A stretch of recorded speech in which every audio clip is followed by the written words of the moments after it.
You ever wonder what it's like to work for your dream company, achieve your dream role, and then realize that you hit a ceiling?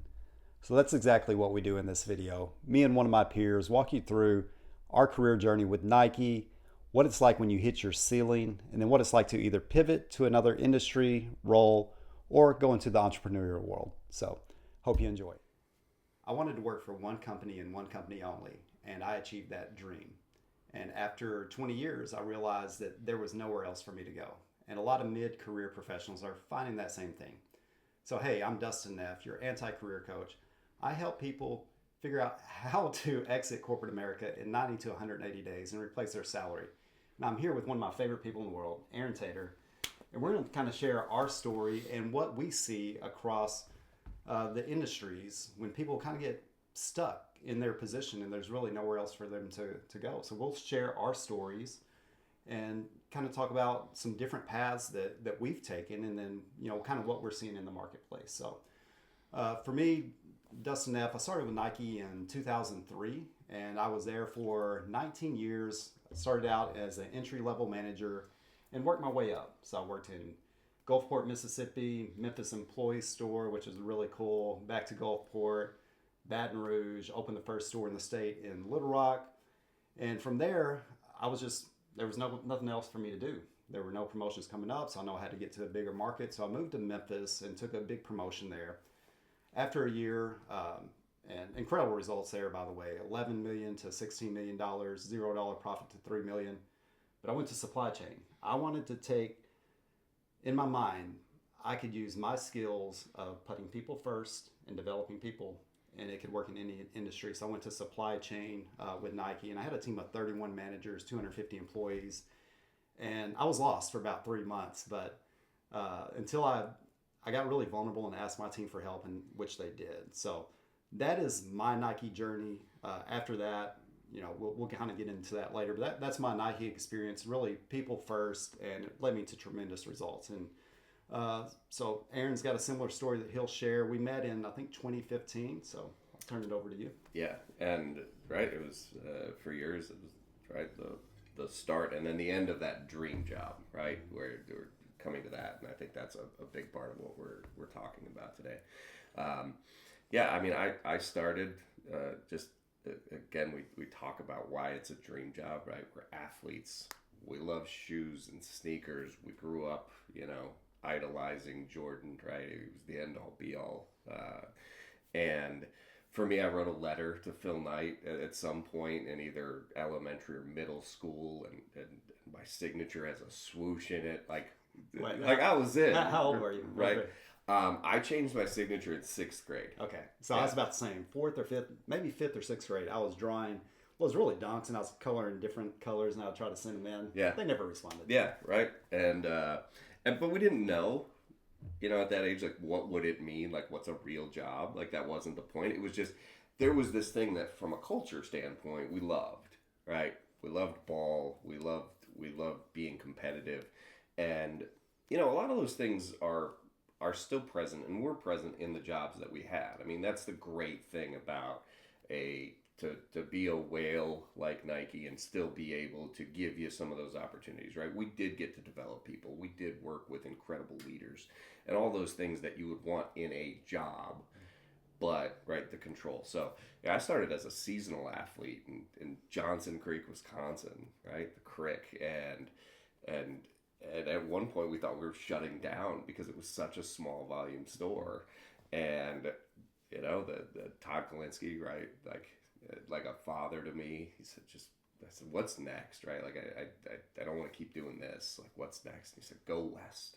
So went to Beaverton and worked at a flagship store and lived a block away from world headquarters. Again, it's from a culture standpoint, you drive past world headquarters every day on the way to work at a store, right, where people are throwing things.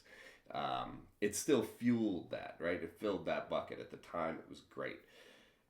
Kind of capped out there. And then what was next? Okay, there's a struggling place in Birch Run, Michigan. Go help, right? And I poured myself into that and got results from a team standpoint, right? Took turnover that was like 60% and dropped it into the single digits because it's what it needed. And Then it was, all right, what's next, right? You get these opportunities. You work on Go teams. You meet these amazing people from different parts of the country. You're like, wow, this whole company is filled with amazing people who care and who put effort in. And then it was to Texas. And then it was, right, our dream. We got to open our own stores, right? Such a huge kind of point of pride for anybody in retail. Like, you get to open the store from scratch. It's yours. Any of the You get flaws. to hire every single person. Yeah. Yes, we did.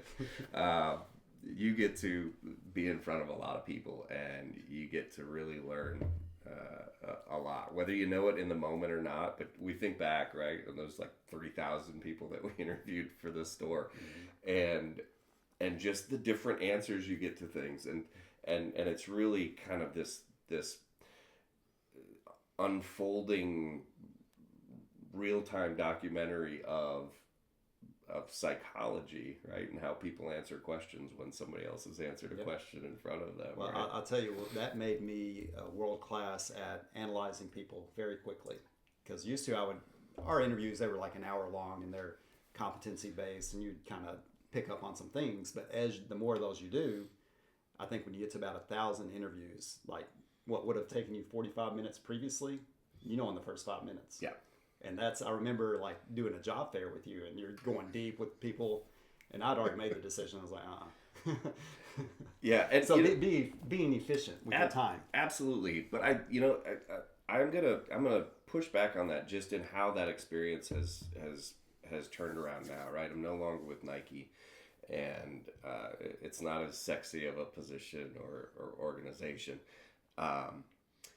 But the interviews that we're doing now are one-on-one, right? And they're for important positions, right? It's not an entry level per se, right? We need a certain set of skills, and we need people who are bought in and are willing to kind of understand what the flaws are of not being with this whale that has all the resources and tools in the world.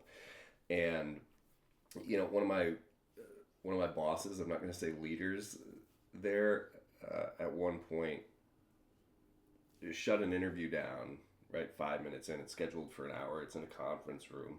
There's 3 people on the panel, and he shuts this interview down within 5 minutes. And I'm like, that's not okay, right? Because that's a human, right? And we said, hey, we want to talk to you for an hour. And then 5 minutes in, we shut him down. No, you still have. We may know, right? We may know. Give them that same experience.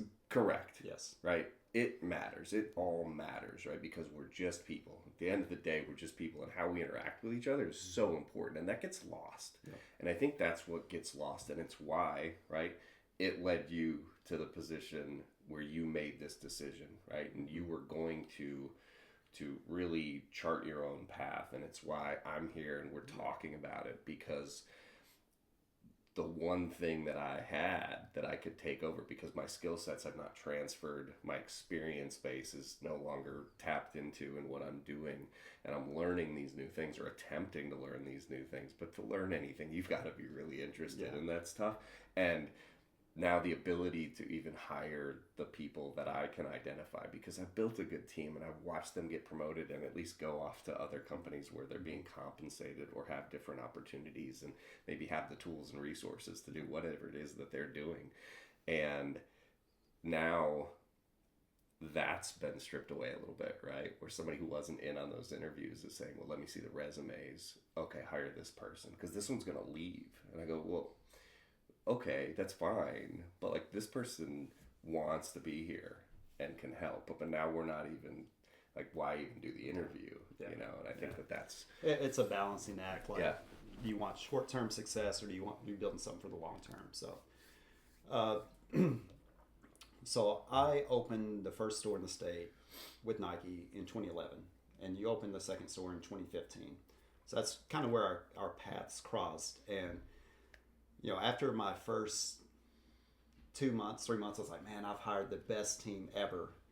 And then after a couple of years, you hire good people that know good people, and your talent just starts stacking.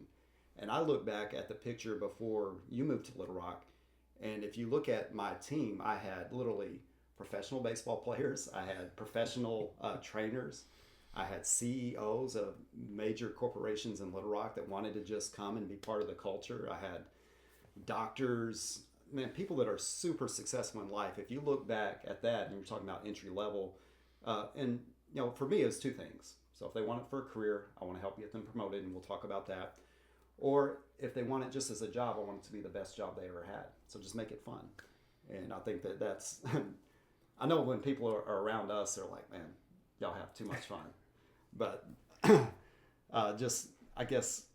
But I think that's just a good example of you meeting people where they're at, right? Not like, hey, you need to do that. You need to want to do this, right? You need to fit in this box. No, like, why are you here? Good, use that. Yeah. So shout out Rusher. $0 is what you open up a store with. All right, that's how much you make. So before you open your store, we were trending to do 8 million. Okay, every year, 15% sales increase, employee engagement off the chart, people development. I promoted over 100 people in my time there, or in my career, but in there specifically, 16 managers to 27 positions. But at a certain point, you're like, well, what's next? And so you see the jobs, you apply, you interview. I'm not a great interviewer. You are. I've gotten a lot better since I've met you.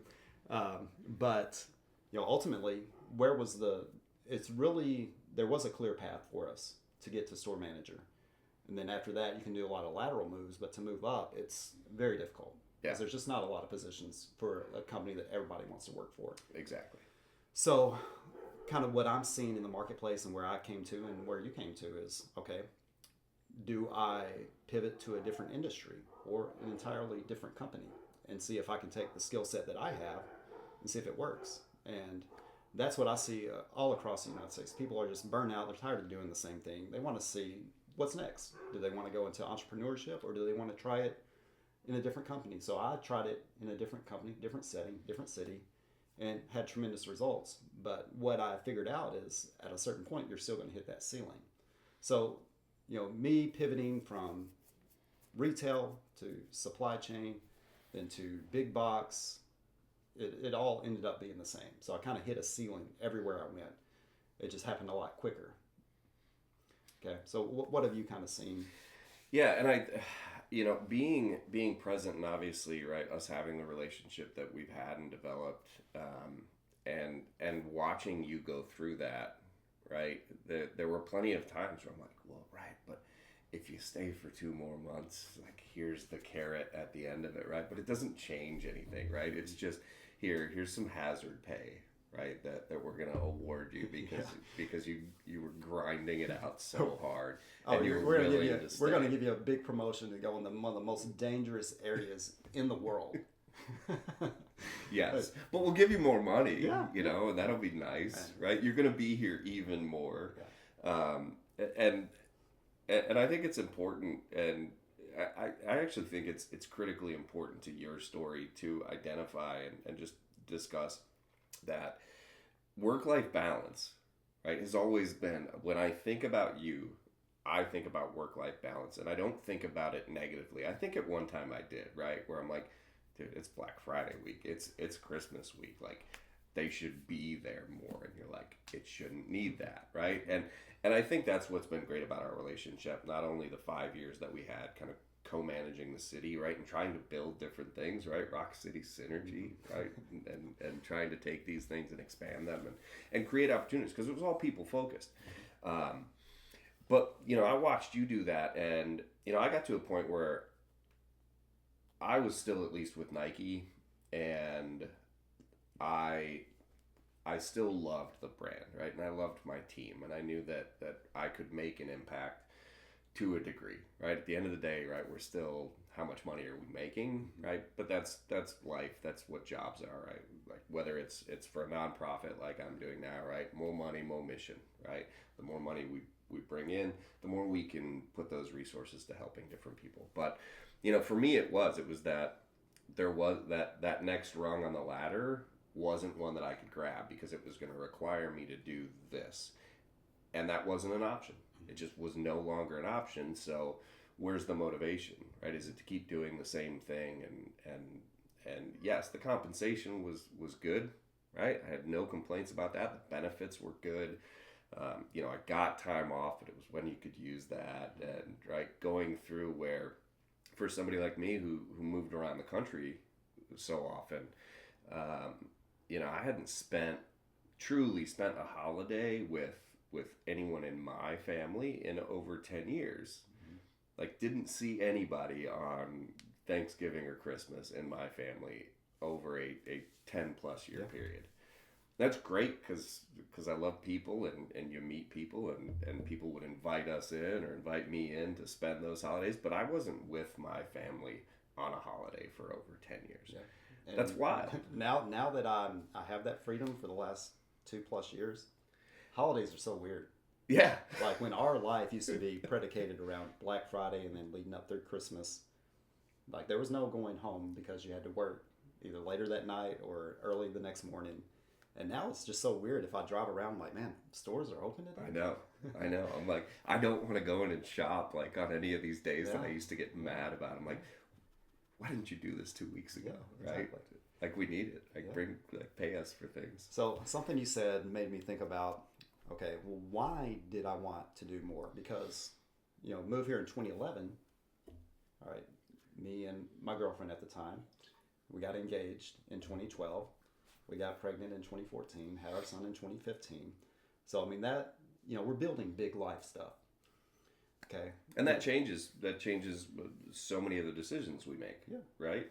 Yeah. But then, once you get, you start your family, and then I look around and, we talk about, okay, well, we're making good money. Like, goal for me was to get to 6 figures. And we were tracking. And one thing you said is, man, COVID was very good to you financially. Because I took a huge promotion in 2019. And so 2020, we were on a house hunting trip when COVID hit. All right. So tremendous experience, not COVID, but for that promotion. But it was an extremely difficult business to run. And what I learned is everything that all the skills that I built over those 18 years, I had to use them every single day. Like here, it's like, you may have a situation pop up here or there. When you're running a dynamic business in a very challenging market, you have to adapt pretty quickly. But my goal was, okay, so, just to be transparent, I think my first raise was like 28% going to Memphis. All right. And then made some connections like, I want to try something else. So I want to go to supply chain and see if I can take my people first philosophy, develop people, and put that into supply chain and see if that works. And the pay there was crazy. Like my boss, once I got the promotion, he's like, look, dude, you're making more money than me.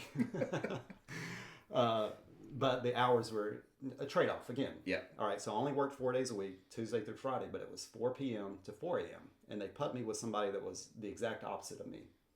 Great leader, but just numbers, everything black and white. Me, I'm people, make it fun. So being in Memphis, which is one of my favorite cities during COVID, it wasn't the same. And it'll probably never be the same again, honestly. But we wanted to move back to Little Rock, so it's like, I'm going to go to whoever pays me the most money. And I did. And I went to a bigger company, and I think I had 200 employees. I had 18 managers. It was a $41 million business. They were $1 million down when I got there. By the end of the year, we were $1 million up, so $2 million swing. And what was crazy is whatever your salary is, if you hit your numbers, that's what your bonus is. But it's very, very demanding. And just to see that, okay, my philosophy will work in other industries. Now, the operations piece at Nike, we knew it back in, like the back of our hand. You go to different industries, operations are hard to figure out with all these different systems. But it was really cool for me to take that idea and transition it into different companies, different industries, different markets. And that's what I see, like right now, people struggle with. They're like, I've been in my job for 10 years. I'm just burnt out. I'm tired of doing the same thing. I want to do something different. I mean, I've had friends that are like multimillionaires that started companies and they're like, I just want to do something different. So that's what I'm seeing, especially people in the 35 to 50-year-old range. They've been in their company 10 to 20 years. They wonder what's next. So we've talked about, okay, well, what's it look like when you pivot in a corporation? So that's what it looks like, and that's the sentiment that I get across, from a lot of people in the United States. So one of the biggest changes that I made was 2 years ago, transitioning out of corporate America. And it wasn't because, man, I did have all these ideas. Like I know these will work, but I was kind of forced. I hit that breaking point where I was like, look, I can't work one more day Yeah. for this company, and I resigned without a backup plan. So, And I think that answers the question, right? Just to kind of jump in there. By the way, right? You said the first increase was 28%, and I promise you, every time I talk to somebody, whether it's somebody on my team that I've been able to help get an opportunity or just encourage them to get another opportunity, I think about Peter Krilla at Nike, right? Who was a great friend and did some amazing things, and he was always never take a move without at least 20%, because I don't care if it's lateral. oh, and the compounding factor. So left Little Rock I accepted the role in 2019, but didn't move till 2020. To 2022, I tripled my income. That's when you said, man, COVID has been very good to you.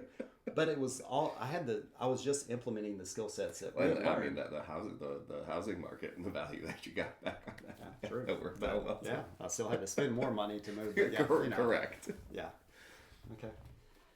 I think that, in looking at it and saying, all right, what's worth it, right? That's ultimately the decision, right? Is it worth going into that office, going into that building, logging in, whatever it is, right, every day? Is it worth it? And the amount of factors that are at play there, right? Benefits and just salary and the people and the tools and the resources and the opportunities, right? Is it worth it? Mm-hmm. Is it either, hey, you're going to work 80 hours a week, but we're going to give you this massive sum of money, and you say, is it worth it? There's always trade-offs. Yeah, right. And obviously, right, we're both big sports guys, and you think about these guys, and they're like, man, that guy's retiring. He left $5 million a year on the table to go play this game, and you go, is it worth it? Right? Everybody has their own, buckets that are filled to say, is this the thing that I'm doing worth it today, tomorrow, in 5 years? Is it ultimately going to, right, is going to make me happy? Mm-hmm. And whatever makes you happy, and however you define that, makes you successful, however you define that, allows you to win, however you define that. I think defining those things and saying, is it worth it? And do I have worth? Like, those two things to me have been just questions and things that have really been floating around the mind, lately. And, we're at different positions, why I think it's really exciting and beneficial for us to have this conversation. For me, right, selfishly, knowing this. And I think you talking a little bit now about, what was that, right? You're like, I cannot do this one more day. If you get written up when you're on vacation, right? I mean, that's when you should see the writing on the wall, right? Right. And does that benefit you, right? Like, and what's next? Because you still have bills, and you still have a family to care for, and you still have things you want. So what is next? And I think that's where your pivot, right? Or I don't even know if that's a pivot. That's just a complete chasm that is created where you say, okay, I'm no longer on this path, and here's a new one, and man, I got to clear the entire thing for myself. But it's not the way that I would suggest doing it. So now I teach people to replace your income before you quit. Don't just say, hey, I'm done. Right. Have a plan. So how I created a plan, and this is kind of how I came up with my strategy, was, all right, so I always wanted to do ice vending. I thought that was a really cool market. In 2011, I was looking at it. I thought about franchising, and then I came across this on Instagram, automated ice cream vending. And it has been, I just thought it was fun. I was like, man, let me do this. I got 3 machines. I was like, let me grow it to a 6-figure business by the time Ollie's of age to work. And guess what? We did that in 1 year. And then, so kind of in your line of work now, well, 2 things. So really successful with that. Grew it from 3 machines to 8 machines. But hit it off with the CEO, and now I go around as a consultant and I show people how to do the same thing, how to get into the vending world, how machines work, and then how to scale it. Okay. But what I was really good at corporate America I started doing some consulting on that as well, career coaching. So I'd help people identify their key value and how to sell that in conversations, interviews, and ultimately how to lead, get promoted from doing that. Yeah. And that's kind of the world that you're in now, right? Yeah. Yeah. And, you know, this is obviously free flowing. And I think that's the great thing, because you and I over the years have had so many just amazing conversations. And if you don't know this about Dustin, right, he is one of the best, if not the best, at being able to create engagement out of nowhere. And that can be just out, right, having a good time. We're at dinner, or, you know, we're out with friends, and can just spark up conversation. I'm good at it. I'm disarming, I guess, in different ways, but you can create a full conversation, right, in so many different ways. So I think that you being able to do this is really valuable for people. And I think that, you know, the transparency of it, knowing, right, that I'm still in this and had been in this mindset, and especially when you made the decision, right, to go into the 99 Spoons world. I mean, the conversation and the thoughts were like, dude, you have this, like, they're paying you all this money, and then you went to the different place, but, like, ultimately you still had this idea there. And I'm like, no, but this is secure, right? This is security, and this is money, and money is success, and these things. And now you're selling ice cream. And for somebody like me who's not a big risk taker, and I think that's something that's important that we'll get into, right, is you can mitigate a lot of the risks. Because for a lot of people, making the decision that you made, right, and you said, like, I wouldn't recommend doing it the way you did, but ultimately it's kind of leading to that same place. Mm-hmm. How do you create, right, the ability to be free and successful and have those mean the same thing? To me, it was just, I'm so risk averse that I'm like, you've got to be crazy, right? Like, you're going to make enough money to supplant that income selling ice cream and these things. Mm-hmm. And I mean, I don't know if I've openly said it, but, like, I mean, eat all the crow, right? Like, I think it's amazing. And if anything else, it's inspirational. And I'm not going to blow too much smoke, but, like, it's inspirational, and it's a testimonial, and it's a blueprint to say, like, no, man, like, you don't have to fit in that box. Yeah. You don't have to do the 9 to 5 and 8 to 5, where it's like you have to be there at 8 and you have to leave at 5, regardless of what your title is, right? Well, I think that's what resonates with so many people, and I think that's why so many people reach out to me, is we were taught, all right, you go to school, get your degree. Yeah, get in line. Get a good job with a good company. And then work your way up. Work hard. Work hard. And just work hard. And then at a certain point, you realize, you start seeing through that. And I think people are just waking up to, like, you don't have to do that anymore. Yeah. There's different ways. I put it like this, and this is what I help people do now, is I help them identify which vehicle. All right, first, what's your financial goal? What is your quality of life goal? What do you want to do? Where you want to live? Once you identify that, are you in the right vehicle to get there? And I help people figure out what that vehicle is, and then how to build that vehicle to replace their income and ultimately live life on their terms rather than.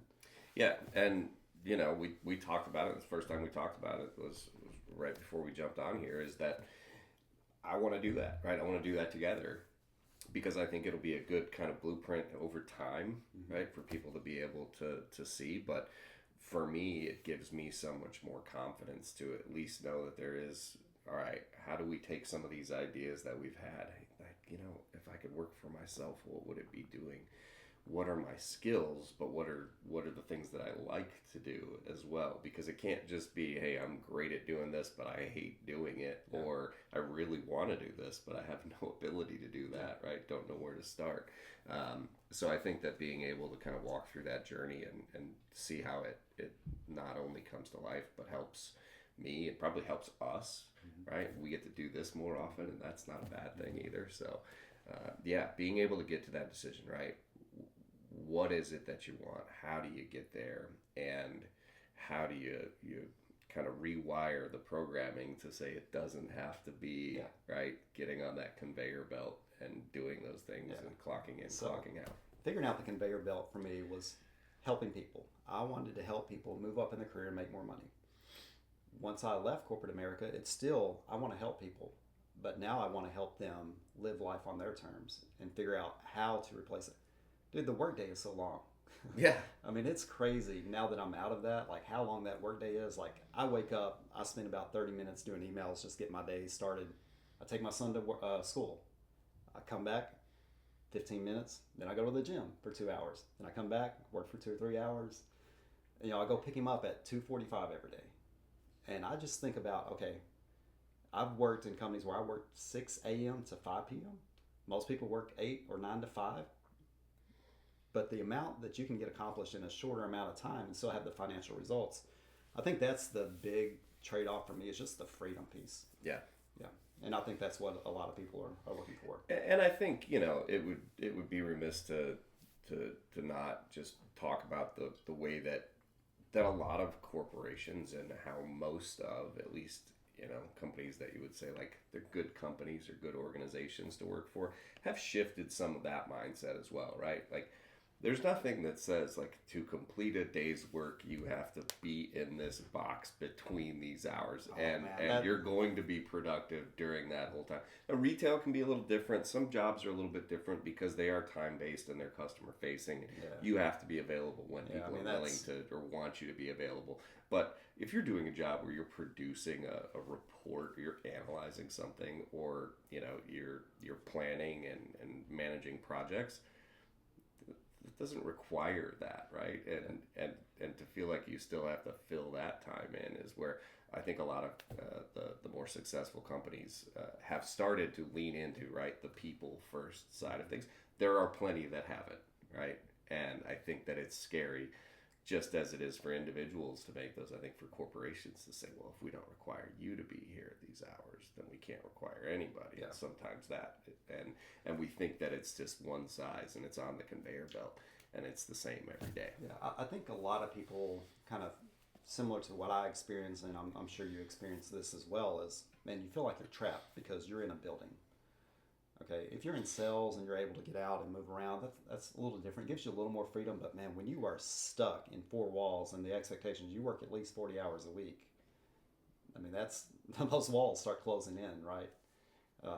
So yeah, location freedom, I think, is something that's really important to me. Yeah.